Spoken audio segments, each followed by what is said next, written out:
خوش آمدید۔ آج ہم پنجاب میں ایک کافی تشویشناک صورتحال پر بات کر رہے ہیں۔ دریائے چناب، راوی اور ستلج تینوں میں شدید سیلاب آیا ہوا ہے اور بڑے پیمانے پر تباہی ہوئی ہے۔ ہماری یہ گفتگو ان معلومات پر مبنی ہے جو ہمیں پنجاب میں تباہ کل سیلاب، دریاؤں کا قہر کے عنوان سے ملی ہیں۔ تو مقصد یہ ہے کہ ان ذرائع کی روشنی میں سمجھیں کہ یہ سیلاب کتنا شدید ہے، اثرات کیا ہیں اور پانی اب کہاں جا رہا ہے۔ آئیے اس صورتحال کا تفصیلی جائزہ لیں۔ جی بالکل، اور یہ بات شروع میں ہی سمجھنی بہت ضروری ہے کہ ماہرین کہہ رہے ہیں، جیسا کہ ذرائع میں ہیں، کہ 1988 کے بعد یہ ان دریاؤں میں سب سے بڑی طغیانی ہے۔ یہ صرف ایک نمبر نہیں ہے، یہ بتا رہا ہے کہ آفت کتنی بڑی ہے۔ ابتدائی اطلاعات ہیں کہ کم از کم 30 ہلاکتیں ہوئی ہیں اور کوئی 15 لاکھ لوگ متاثر ہوئے ہیں۔ یہاں پر جو اہم نکتہ ہے وہ یہ ہے کہ یہ تباہی صرف ایک جگہ پر نہیں ہے، یہ پھیل رہی ہے۔ اس کے اثرات، میرا مطلب ہے، آنے والے دنوں میں، ہفتوں میں زیادہ واضح ہوں گے۔ 15 لاکھ لوگ، یہ تو بہت ہی بڑی تعداد ہے، اور آپ نے صحیح کہا کہ یہ مقامی مسئلہ نہیں رہا۔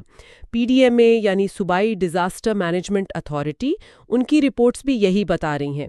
تینوں دریاؤں میں، چناب، راوی، ستلج، سب میں اونچے درجے کا سیلاب ہے، اور پانی تو رکتا نہیں ہے، وہ تو بہہ رہا ہے۔ ذرائع بتا رہے ہیں کہ یہ پانی مختلف ہیڈ ورکس اور بیراجز سے گزرتا ہوا اب جنوب کی طرف جا رہا ہے، یعنی جنوبی پنجاب اور پھر سندھ کی طرف۔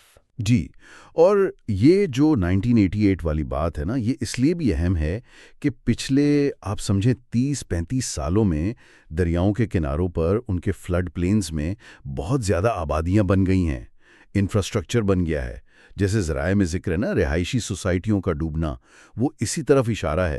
تو جب اتنا بڑا سیلاب آتا ہے تو یہ نئی آبادیاں خطرے میں آ جاتی ہیں۔ اگر ہم اسے وسیع تناظر میں دیکھیں تو یہ پانی جیسے جیسے نیچے جائے گا جنوب کی طرف، یہ ان علاقوں کو بھی متاثر کرے گا جو شاید پہلے محفوظ سمجھے جاتے تھے۔ اس سے متاثرین اور نقصانات دونوں میں اضافے کا خطرہ ہے۔ یہ آپ کہہ لیں سلسلہ وار اثر ہے۔ بالکل، یہ سلسلہ وار اثرات ہی ہیں۔ اچھا، تو پہلے دریائے چناب کو دیکھتے ہیں۔ تفصیلات بتا رہی ہیں کہ چناب کا جو بڑا ریلا ہے وہ پہلے گجرات، پھر حافظ آباد، پنڈی بھٹیاں، بھیرا، چنیوٹ، ان علاقوں میں کافی نقصان کر چکا ہے۔ فصلیں، مال مویشی، گھر سب متاثر ہوئے ہیں۔ اب یہ پانی آگے بڑھ رہا ہے جھنگ اور ملتان کی طرف۔ یہاں معاملہ واقعی توجہ طلب ہو جاتا ہے، خاص طور پہ جھنگ شہر کا سن کر۔ اطلاعات یہ ہیں کہ شہر کو بچانے کے لیے ایک بڑا، شاید متنازع فیصلہ کیا گیا ہے۔ وہاں ریواز پل کے پاس جو حفاظتی بند ہے اس میں شگاف ڈال دیا گیا ہے۔ جی، یہ بہت مشکل فیصلے ہوتے ہیں انتظامیہ کے لیے۔ ایک طرف شہر ہے، لاکھوں لوگ ہیں، اہم انفراسٹرکچر ہے۔ دوسری طرف جب آپ بند میں شگاف ڈالتے ہیں تو آپ پانی کو ایک نیا راستہ دیتے ہیں۔ وہ پانی پھر کسی اور طرف نکلے گا اور وہاں تباہی کرے گا جو شاید پہلے زد میں نہ ہو۔ تو یہ ایک طرح سے نقصان کو آپ کہیں منتقل کرنا ہے، امید ہے کہ کم آبادی والی جگہ پر۔ اور پی ڈی ایم اے کا جو اندازہ تھا ذرائع کے مطابق کہ 31 اگست صبح تک 7 سے 8 لاکھ کیوسک پانی گزرے گا چناب سے۔ 7 سے 8 لاکھ کیوسک، یہ کتنا ہوتا ہے اندازن؟ کیوسک مطلب ایک سیکنڈ میں کتنے کیوبک فٹ پانی۔ 7-8 لاکھ کا مطلب ہے آپ سمجھے پانی کا ایک پہاڑ بہہ رہا ہے، ایک بری جھیل چل رہی ہے۔ یہ ریلا نہ صرف جھنگ شہر کے لیے خطرہ تھا بلکہ بند میں شگاف کے بعد بھی اس کے آس پاس کے دیہات اور پھر آگے ملتان ڈویژن، ان سب کے لیے سنگین خطرہ ہے۔ اچھا، تو یہ فیصلہ اگرچہ مشکل تھا، شاید ضروری سمجھا گیا، لیکن اس کے بھی نتائج ہیں۔ اب راوی کی بات کرتے ہیں۔ راوی نے تو لاہور اور آس پاس کے علاقوں میں بھی کافی تباہی مچائی ہے۔ ذرائع میں ٹھوکر نیاز بیگ، موہلن وال کے قریب نئی سوسائٹیوں کا ذکر ہے جہاں پانی گھس گیا۔ جمعہ صبح تک تو چوہنگ، منظور گارڈن، برکت کالونی، حتیٰ کہ رنگ روڈ کے ساتھ بادامی باغ تک پانی تھا۔ پارک ویو سوسائٹی کے بھی کئی بلاکس متاثر ہوئے۔ یہ شہروں میں سیلاب کی ایک آپ کہیں ڈراؤنی تصویر ہے۔ بالکل، اور راوی میں سیلاب کی وجوہات بھی اہم ہیں۔ ذرائع دو بڑی وجہیں بتا رہے ہیں۔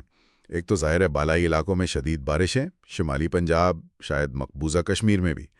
لیکن دوسری وجہ جو اکثر ایسے سیلابوں میں اہم ہوتی ہے، وہ بھارت کی طرف سے تھن ڈیم، جسے رنجیت ساگر ڈیم بھی کہتے ہیں، وہاں سے پانی چھوڑا جانا ہے۔ یہ سرحد پار سے پانی چھوڑنے والا معاملہ اکثر مانسون میں ہوتا ہے اور یہ صورتحال کو کافی بگاڑ دیتا ہے۔ یہ پانی کے انتظام اور میرا مطلب ہے معلومات کے تبادلے کی اہمیت کو بھی ظاہر کرتا ہے ملکوں کے درمیان۔ جی ہاں، یہ بین الاقوامی پہلو بھی ہے۔ اچھا، پی ڈی ایم اے کے مطابق راوی میں ہیڈ بلوکی پر، جو لاہور سے نیچے ہے، اونچے درجے کا سیلاب تھا، اور تشویش کی بات یہ ہے کہ اندازہ ہے کہ 2 سے 3 سپٹمبر تک، یعنی اگلے 1-2 دن میں 1,25,000 سے 1.5 لاکھ کیوسکس کا ایک اور بڑا ریلا سدنائی ہیڈ ورکس تک پہنچے گا۔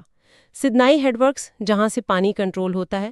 اس دوران ریسکیو 1122 کی ٹیمیں لگی ہوئی تھیں لوگوں کو نکالنے میں، جیسا کہ ذرائع بتا رہے ہیں۔ ستنائی پر اتنا بڑا ریلا آنے کا مطلب ہے کہ خطرہ اب لاہور سے بھی نیچے چلا گیا۔ ذرائع میں جن علاقوں کا ذکر ہے جو متاثر ہو سکتے ہیں، ان میں اوکاڑا ضلع ہے، رینالہ خرد، دیپال پور